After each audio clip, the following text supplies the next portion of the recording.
শিলিগুড়ি সেবক রোডে ইন্ডাস্ট্রিয়াল এস্টেটের প্লাস্টিকের কারখানায় বিধ্বংসী আগুন। সকাল 9টা নাগাদ আগুন দেখতে পান পাশের অফিসের একজন কর্মী। শিলিগুড়ির এই কারখানা সেবক রোডের ওপর ইন্ডাস্ট্রিয়াল এস্টেটের প্লাস্টিক কারখানা, যেখানে বিধ্বংসী আগুন লেগেছে। পাশের অফিসের একজন কর্মী তিনি দেখতে পান। এরপর দমকলে খবর দেওয়া হয়। দমকলের দুটি ইঞ্জিন আসে ঘটনাস্থলে। আগুন নেভানোর লাগাতার চেষ্টা চলছে। সনদ ঝা আমাদের প্রতিনিধি রয়েছেন আমাদের সঙ্গে। সনদ, কি অবস্থা এখন?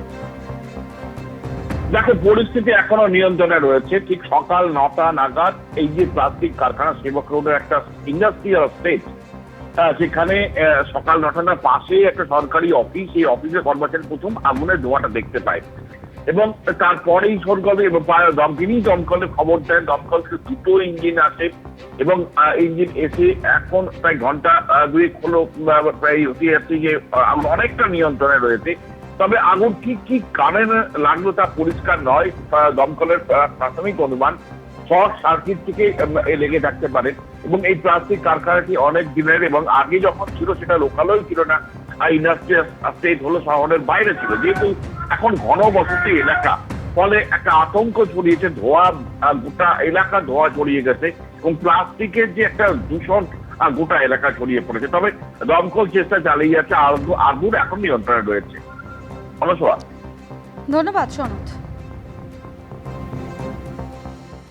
ভোররাতে তারাপীঠের হোটেলে ভয়ঙ্কর অগ্নিকাণ্ড। আগুনে ঝলসে অন্তত 7 জন আবাসিকের মৃত্যু হয়েছে। আগুন ও ধোঁয়ায় অসুস্থ হয়ে পড়েন হোটেলের বেশ কয়েকজন আবাসিক। একবারে যে সময় আগুন লেগেছিল সেই ছবি দেখছেন। ভিতর থেকে আগুনের লেলিহান শিখা দেখা যাচ্ছে। স্থানীয় বাসিন্দারা তারাও কিন্তু হাত লাগান। দমকলে খবর দেওয়া হয়। একেবারে ঢিলছোড়া দূরত্বে তারাপীঠ থানা, সেখান থেকে আসেন পুলিশ আধিকারিকরা। আগুন নিয়ন্ত্রণে আসে, কিন্তু ভেতরে ঝলসে আগুনে দগ্ধ হয়ে 7 জন আবাসিকের মৃত্যু হয়। ভোররাতে প্রথম হোটেলের রিসেপশনে আগুন লাগে। বেশিরভাগ আবাসিক সেই সময় ঘুমন্ত অবস্থায় ছিলেন। আচমকা আগুন লেগে যাওয়ায় হোটেলের আবাসিকরা আতঙ্কিত হয়ে পড়েন। পিছনের রাস্তা তারা জানতেন না, সামনে বেরোতে গিয়ে বিপত্তির সম্মুখীন হয়। আর এরপরে দেখতে পাচ্ছেন দমকলের আধিকারিকরা তারা এভাবে এরপরে জানলার কাঁচ ভেঙে ভিতরে ঢুকে আবাসিকদের উদ্ধার করেন। কিভাবে আগুন লাগলো, কি কারণে, কি পরিস্থিতি তৈরি হয়েছিল, আগুন এবং ধোঁয়ায় বেশ কয়েকজন হোটেলের আবাসিক অসুস্থ হয়ে পড়েছিলেন। পার্থপ্রতিম ঘোষ আমাদের প্রতিনিধি প্রতিবেদন তুলে ধরেছেন, দেখাবো। তারাপীঠে যে জায়গা আমরা রয়েছি, এটা হচ্ছে তারাপীঠে বিদেশিনী হোটেল, একেবারে তারাপীঠ মন্দিরের কাছে এবং তারাপীঠ থানার ঠিক পাশেই এই হচ্ছে হোটেল। যে হোটেলে দেখতে পাচ্ছ একাধিক রুম রয়েছে এবং এখানে যে বিষয় দেখতে পাচ্ছি 5তলা যে হোটেল, সেই হোটেলে এদিন ভোর রাত্রে হঠাৎ করে কিন্তু অগ্নিকাণ্ডের ঘটনা ঘটে, যেটা এখনও পর্যন্ত অনুমান শর্ট সার্কিট থেকে এই আগুনটা লাগে হচ্ছে এই 5তলার একেবারে নিচের যে ফ্লোর রয়েছে, যে ফ্লোরের ছবিটা কিছুটা দেখলে তুমি বুঝতে পারছো যে একেবারে এখান থেকে আমরা দেখাচ্ছি ছবিটা। নিচে রিসেপশন রয়েছে আমার ঠিক ডান দিকে, এই হচ্ছে ডান দিকের ছবিটা, যে ডান দিকে টেবিল রয়েছে রিসেপশন, এখান থেকেই খুব সম্ভবত আগুনটা লাগে। এবং যেহেতু এই জায়গায় আগুনটা লাগে, তার ফলে কি হচ্ছে, এখানে যে এটা হচ্ছে এক্সিট গেট রয়েছে, এই এক্সিট গেটের সামনে থেকে এমন পরিস্থিতি তৈরি হয় যার জন্য এই এক্সিট গেট থেকে কেউ বেরোতে পারছিলেন না। এবং একেবারে এই হচ্ছে ডান দিকে রিসেপশন, সেই জায়গায় প্রথমে আগুনটা লাগে এবং তারপর এখান থেকে আগুন হচ্ছে ওপর দিকে ছড়িয়ে পড়ে। এবং এর ফলে কি হয়, অনেকেই বলছেন যে তারা হচ্ছে হোটেলের মধ্যে আটকা পড়ে থাকেন এবং আটকা পড়ে থেকে একেবারে যে পরিস্থিতি হয়েছিল সেই পরিস্থিতির মধ্যে কিভাবে তারা রক্ষা পাবেন সেই নিয়ে অনেকেই বলছিলেন। আতঙ্কের মধ্যে তারা ছোটাছুটি করতে শুরু করেন। কেউ বলছিলেন তারা ছাদের দিকে ওঠার চেষ্টা করেন এবং এখানে দমকল এবং পাশেই হচ্ছে তারাপীঠ থানার পুলিশ তারা আসে এবং আসার পর সঙ্গে সঙ্গে এখানে উদ্ধার কার্য শুরু হয়।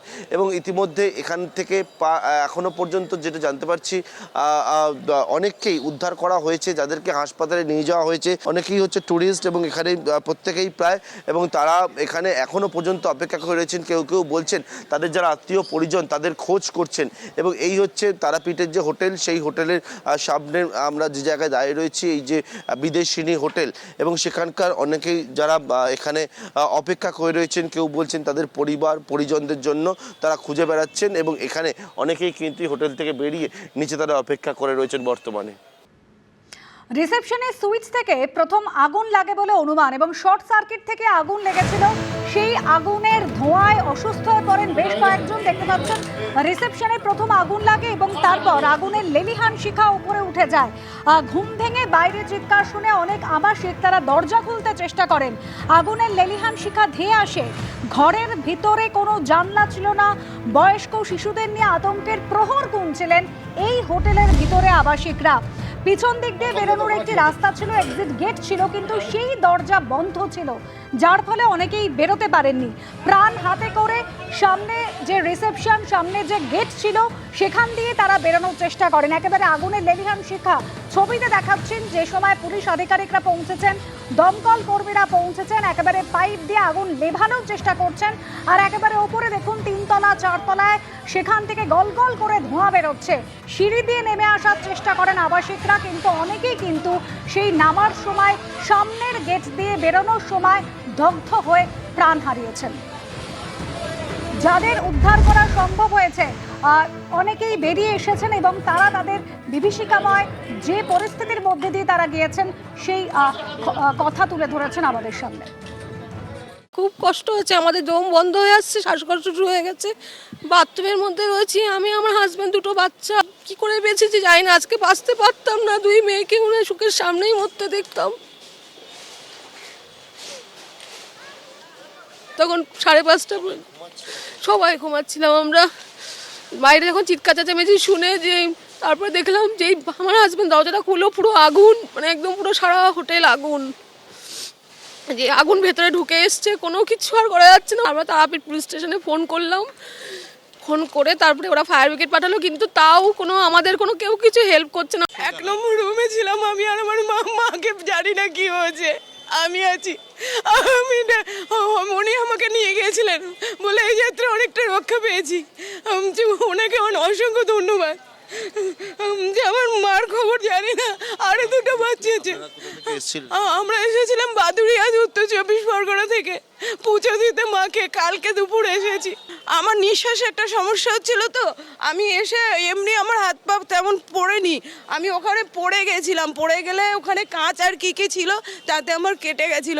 এখনো পর্যন্ত আমার কাছে যা খবর আছে সেটা একটা আবাসন হোটেলে ঘটনাটা ঘটেছে এবং ভোরবেলার দিকে ঘটেছে। ঘটনা খবর পাওয়ার সাথে সাথে আমি কলকাতা থেকে বেরিয়ে গেছি। ঘটনা পূর্ণাঙ্গ তদন্ত করে তবেই বলা যাবে কেন এই ঘটনা ঘটেছে, কিভাবে ঘটেছে এবং এই ঘটনা পিছনে কারা দায়ী। মুখ্যমন্ত্রীর সাথে আমার নিরন্তর যোগাযোগ আছে আর উনি সমস্ত বিষয়টা দেখছেন এবং আমরা যারা এর সাথে যুক্ত আছে, যাদের জন্য এই নিরাপরাধ প্রাণ চলে গেল, তাদেরকে শাস্তি হবে। আর আমরা ঘটনা পূর্ণাঙ্গ তদন্ত করে সমস্ত দিক খতিয়ে দেখে আমরা ব্যবস্থা নিচ্ছি। হোটেলের অন্দরসজ্জায় ফাইবার ব্যবহার করা হয়েছিল, যে কারণে আগুন আরো দ্রুত ছড়িয়ে পড়ে বলে অনুমান করা হচ্ছে।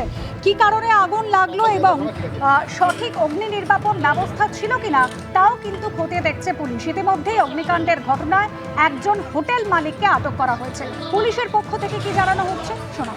তারাপীঠে বিদেশনি লজ, সকালবেলা প্রায় 5টার কাছাকাছি খবর আসে পুলিশের কাছে কি এখানে আগুন লেগে গেছে। এখান থেকে মোট 22 জনকে জীবিত উদ্ধার করেছে ফায়ার ব্রিগেড আর পুলিশের টিম ল্যাডার লাগিয়ে। 11 জনকে আমরা হসপিটালে পাঠানো হয়েছে। অ্যান্ড খুব দুঃখের ঘটনা কি 7 জন মারা গেছেন, আহত হয়েছেন। বাকি আমরা এখানে তদন্ত করে দেখছি যে লজের যে অপারেটর যে ছিলেন মালিক, ওনাকে আমরা ডিটেইন করেছি। আমরা পুরো স্ট্রিক্ট লফুল অ্যাকশন নেব। আপাতকালীন ব্যবস্থা যে ভিতরে গিয়ে দেখলাম কিছু ফায়ার হাইড্রেন্ট বা হ্যান্ড হেল্ড ফায়ার এক্সটিংগুইশার্সগুলো আছে, বাট তবু প্রচুর ফলস সিলের কাজ এগুলো আছে। আমরা FSL এর রিকোয়েজিশন করেছি, ফরেন্সিকের টিম আসছে। সেটা আমি যা স্পট ভিজিট করে যে টিমের সাথে কথা বলে বুঝলাম, এটা একটা বাইরের একটা কলাপসিবল গেট আছে যেখান থেকে মেন এন্ট্রেন্স, ওর পিছনের দিকে একটা দরজা করা আছে, সেটা বন্ধ ছিল। খোলা থাকলে হয়তো আর কিছু লোক বেরোতে পারতো, ধোঁয়াগুলো বেরোতে পারতো। আর যে ছাতের উপরে যে দরজা ছিল সেটা বি গ্রিল গেট ছিল না, সেটা কাঠ বা প্লাইবোর্ড দিয়ে বন্ধ ছিল। ওর জন্য ধোঁয়াগুলো যে আছে ওটা বাইরে বেরোতে পারেনি। ভিতরে এটা প্রাথমিকভাবে যে বোঝা যাচ্ছে কি সিট অফ ফায়ার রিসেপশনের পাশে হয়তো কোনো ইলেকট্রিক সার্কিট বা কিছু এরম ধারণার জিনিস হতে পারে। কৌশিকীয়া অবস্থার আগে একটা বড় ফায়ার ডিপার্টমেন্টকে নিয়ে চেকিং হবে।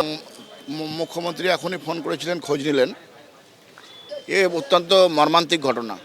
টিআরডিএ শুধু যে কাজটা করেছে সে কাজটা হচ্ছে টাকা তোলার কাজ।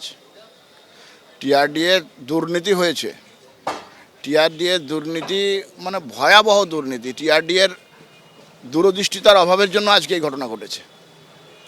একদম কিছু দেখভাল হয়নি, মানে 100% দেখা দায়িত্বের মধ্যে পড়ে। ও টাকা তুলতে ব্যস্ত ছিল, টিআরডিএ টাকা তুলতে ব্যস্ত ছিল। এত বড় একটা হোটেল চলছে, তার সিকিউরিটি ব্যবস্থা নাই, দরজা করেছে পিছনের দিকে, দরজাতে তালা মারা। যে দরজাগুলো ঠিকঠাক খোলা থাকতো মানুষগুলো বেঁচে যেত। এবিপি আনন্দ এগিয়ে থাকে, এগিয়ে রাখে।